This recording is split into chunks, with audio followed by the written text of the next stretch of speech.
Adoption is something that has been deep in my heart since I was a little girl and I heard the story of Moses.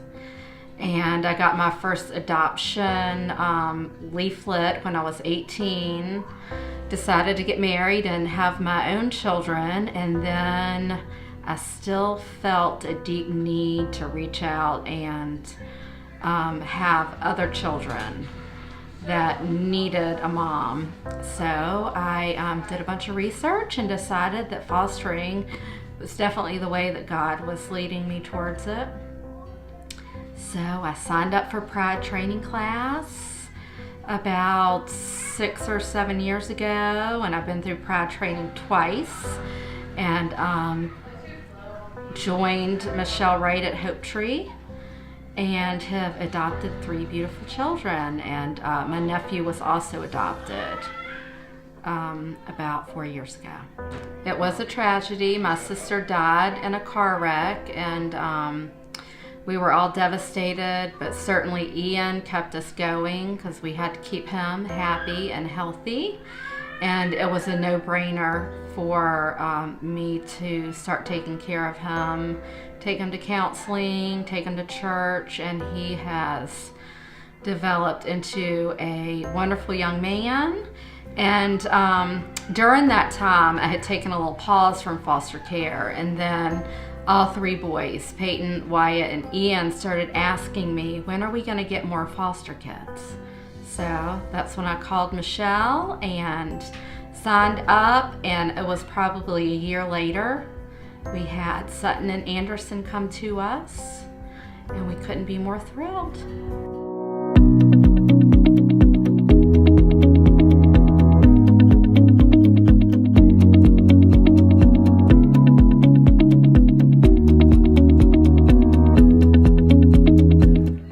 It was weird at first. Like, I was used to just me and my brother Peyton and my mom at the house, and then some little kid randomly shows up. But it was easy to get used to it by like showing him how I live, how things went on at the house, and basically it helped like me know how my brother felt when I would do something annoying or break the rules or something, and then I'd have to show him what to do, just like he did for me. I mean, it was pretty hard to adjust to, but after I got adjusted to it and that they really needed it, I got used to it pretty fast. I mean, it affects you doing some things in the living room, like when you're screaming at the TV. Oh yeah. Right.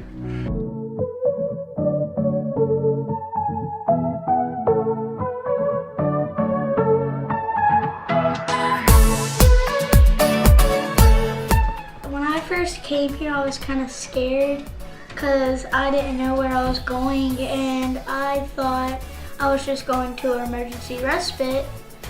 And then Sophie, the next day when I was getting ready to go to school, she said, I'm gonna see if I can keep you because you're really sweet. And then the next day I came home and Sophie gave me a hug and said, you get to stay longer, and I was just like, I don't know what to say.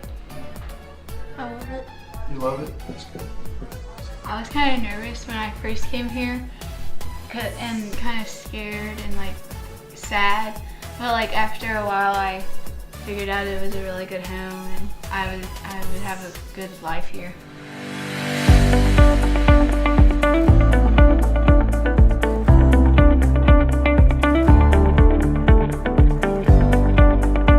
Oh, my favorite moments are the first time that they actually want to come. You know, they come here and sometimes have felt no love, no stability, and when they actually want to give you a hug for the first time, or they beg you to make that special meal that you don't think is any big deal, but to them a homemade meal is a very, very big deal.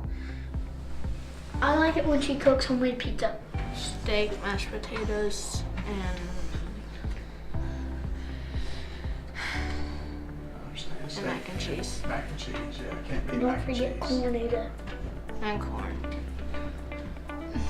How about you, Sutton? I have two. I like skillet lasagna and steak, mashed potatoes, mac and cheese.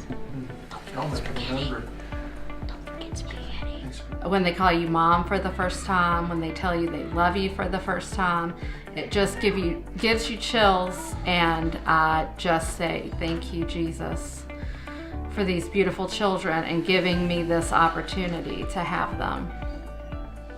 The best thing to me would be like them, I guess, falling on the ground and like scraping their knee, and then they would rather have me comfort them than my mom or somebody else. That means the most and shows more.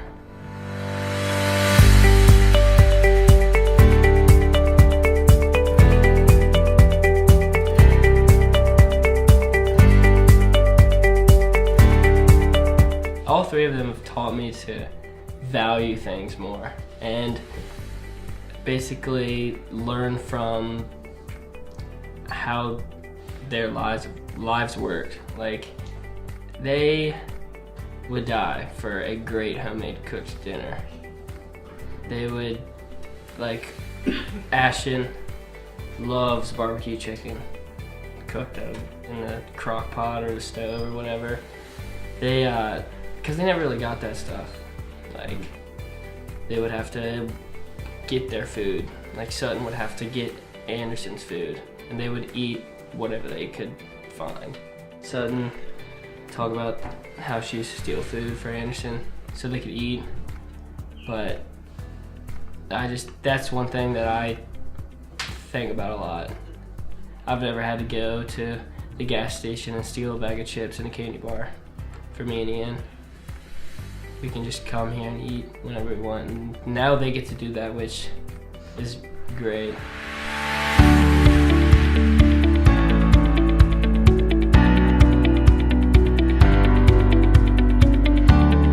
The biggest challenges are actually getting them to conform to normal habitual behavior, meaning a schedule, showering, brushing your teeth, eating times, praying, being civilized, what we take for granted. You get children out of foster care in a drug home, abusive, neglectful environment, and they know nothing about normal life. So just teaching children how to conform to a normal home life, it's a huge challenge, and my older sons have definitely helped me. They've been great models to show these children the way. But the worst is when you get lied to. I don't like getting lied to, especially when we live together and it's over little things. Like, or if they blame it on someone else, that is the worst. And I try getting that across to them as easily as possible, but yeah, it happens a lot.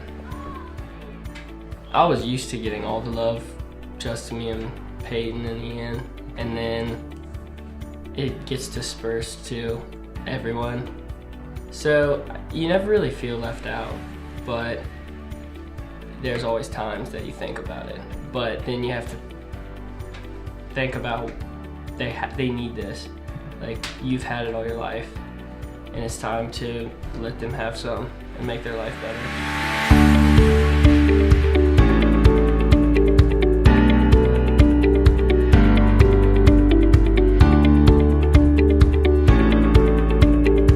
To me, it is definitely God's greatest privilege and gift that He has given me. The opportunity to raise a child that was born of someone else. It's a great privilege. It's a roller coaster of ups and downs. It's wonderful to be able to mold these children into upstanding human beings, God-fearing people.